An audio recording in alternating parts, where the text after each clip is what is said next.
So I just wanted to put together a little video to help people understand how they can use the Sway. The Sway is detailed in another video, but this is just going to give you an idea of how you can use it for your best health and well-being, basically.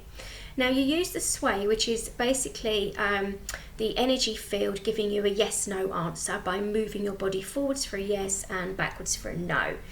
Now, when we ask questions of our energy field, it will utilise this in order to give us the best answer.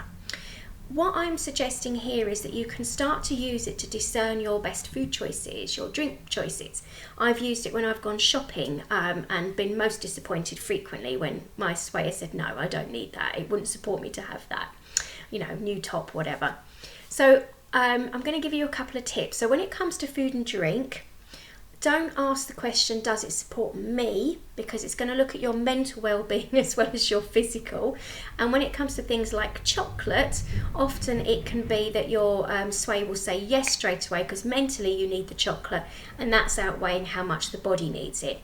If you ask the question, does it support my body to have this chocolate, you'll get a much more direct answer. And you can use that with any of the foods that you like to use as a treat food or as just specialness, something that makes you feel good. When it comes to general nutrition, I find it quite useful to ask whether or not my body wants that for breakfast, for instance, because it might change its mind and want it tomorrow but not want it today. So it's not always a permanent no when it says no. So for instance, you could ask if that's enough, and you just wait for the Sway to show you as you pour, for instance, I do with porridge, pour the porridge into the pan, and I'm asking the whole time that I'm pouring, is that enough? Is that enough? Is that enough? And when it finally says yes, my body moves forward, I stop pouring, and I know that that's enough porridge for me. And it's enough porridge for my body to be able to get the nutrition that it needs before we then go on to the next additives that we might put in. I like pear and ginger at the moment, that's my favourite. So there's all sorts of ways that you can use it, but it's always a yes/no answer.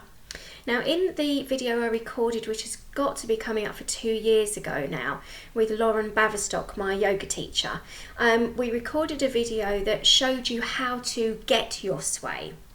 Now, I know there's a couple of people that when I've worked with just as clients, when your energy is going backwards, and so when you should be saying yes to your name and going forward, you might be going backwards, and when you say a name that you don't even know, you go forward. So you're all the wrong way around basically. And I'm going to show you very briefly what you can do to help move your energy back into alignment.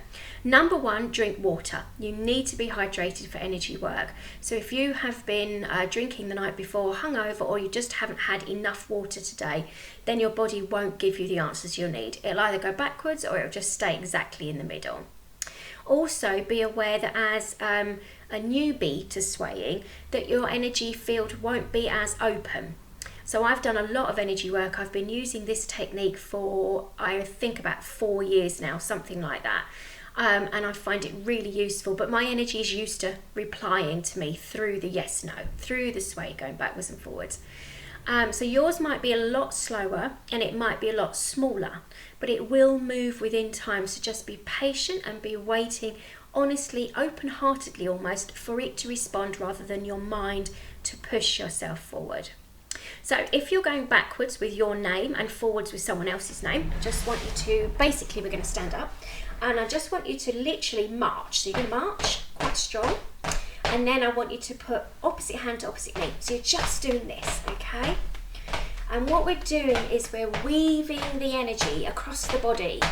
And when we weave the energy, we start to build up like a complete aura, as it were. And I like to then bring my arms up to the top. Okay, keep marching, but kind of move your legs over to the side a bit. So you're still weaving. And just do this for, I don't know, 30 seconds, a minute, something like that. And then when you come back to testing your aura, or testing your Sway rather, you should find that you're moving forwards for your name and then backwards for the name that you don't know. Always pick a name you don't know. Don't use your spouse's name, because when we're in relationships we take on their energy quite a lot. So if I refer to my husband's name, I will frequently go forward, even though I'm not him, I'm still my own self, but we're very much connected, and that's the same in family groups. So pick a name you don't know. I don't think there's anything else to share with you, but if you have questions, just type them in and I will answer them as best I can. Okay, well, good luck and have fun. Take care.